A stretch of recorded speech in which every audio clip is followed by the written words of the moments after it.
What's up guys, JP here. So we're back on the 77 Toyota Celica. We're doing a 1UZ swap. This video is going to be a little bit shorter. We're just going to start to strip this motor down, get all the harness out of the way, kind of start to get it stripped down, get ready to be put up on an engine stand. We're going to tear it down, not on this video, but we're going to tear it down, put all new gaskets in there. We know it has good compression, so we're not going to change out the rings or anything like that. We're just going to reseal it up with new gaskets. But for now, for this episode, let's get this thing, get it torn down. We'll throw some stuff in some buckets and get going.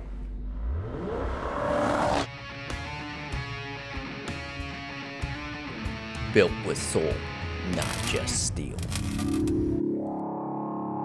When you're picking an engine for any kind of project, whether it be a drift car like we're doing or a road race vehicle, you want to pick something that you know has longevity, reliability.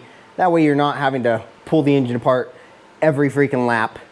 So on this one, what we're going to do is we're going to, as I said before, we're going to strip this thing down, start to get it cleaned up. So the reason we ended up going with a 1UZ over like a 2JZ for our 77 Celica build is, one, these things put out a lot of torque, even though they're not high horsepower, but they have a lot of torque. They're super reliable, and price comparison, these things, I picked this thing up at Pick and Pull. Me and a buddy, you can watch the video, went down, yanked it out on a weekend and paid 600 bucks for the motor. So I think it had like 170,000 original miles. These things are known to go 400, 500,000 miles. So when tearing down any engine, you could take a bunch of Ziploc bags, label everything, but what I find is much easier is just to take pictures as you go along, save those photos into a file. That way you can go back, refer to it, see how things are routed, see what plugs into what, and it's just a lot easier and a lot less waste. Again, this process isn't glamorous. It's actually probably relatively boring. We'll do a lot of time lapse for you guys. We're just gonna toss a lot of this stuff into buckets, but we wanna start getting this harness stripped off, which may end up pulling the intake off, and just kind of get it torn down. We'll do some time lapse so it's not a forever video, but just take your time, make sure you don't break anything. That's the key to any of this.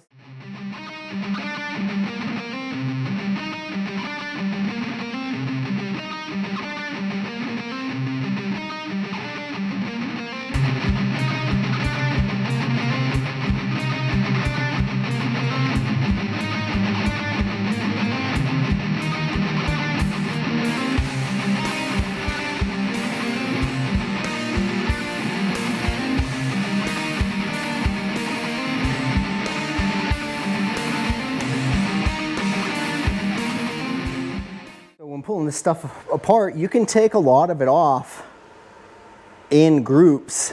That way you don't lose where your vacuum lines go or anything like that. It doesn't matter if it's a 1UZ or an older engine that you're working on, but you can take your time and have less work going back together or figuring things out later on.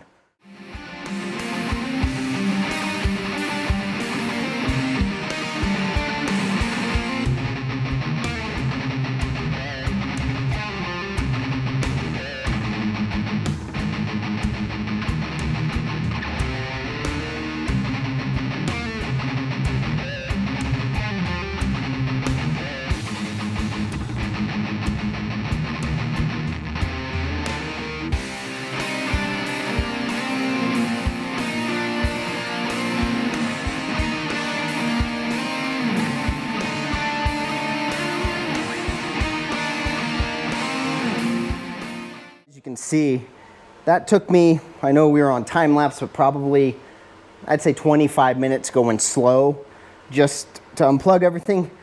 Absolutely nothing broke, and all this old plastic is brittle. Nothing broke by taking your time. We got everything off here, so now we can get down to this lower harness that's under this intake plenum. These have the starter under the lower intake, so we're gonna get all this fuel stuff off, start getting all these sensor wires off. We'll start pulling all this harness out of the way.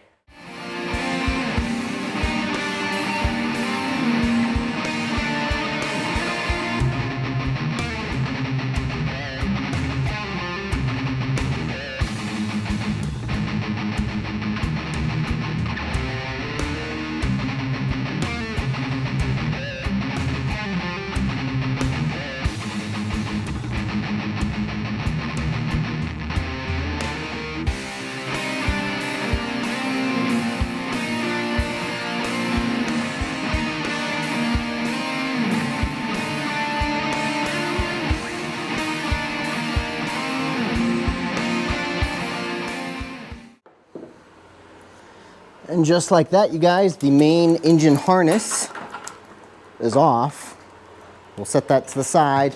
Now we're gonna get to the secondary harness, which is underneath this intake. It's all the battery stuff for the starter to the alternator, all that big harness there. So we're gonna have to pull this lower plenum off, get all the harness out, and then that'll be it on the video. We'll have to probably, looks like this stuff's gonna have to be weaved through, so we may end up having to pull some of these covers off to get some of these wires out, but they're unplugged.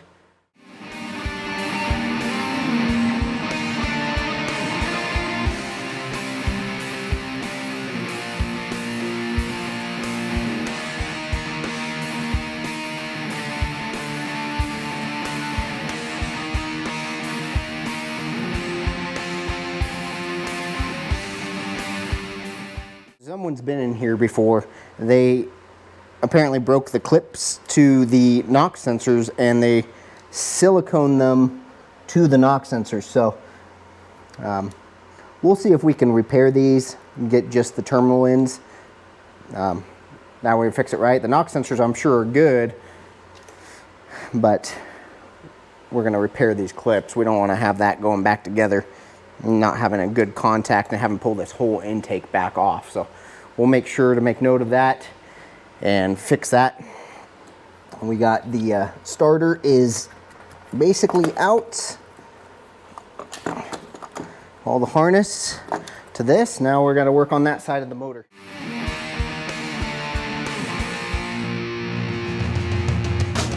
Well guys, it looks like this is just a pigtail. So we don't have to worry about pulling that out right now until we tear down the timing. But for now, the main harness is off. I have the starter laying over here because right now it's wedged on this piece of wood, so I can't route the wire around the exhaust for the starter.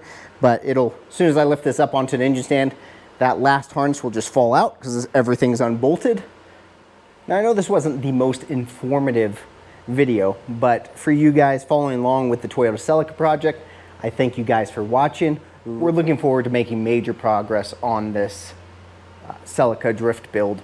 Our goal is to hit the 2026 season out here locally, get our first few drift events under our belt, and go up from there.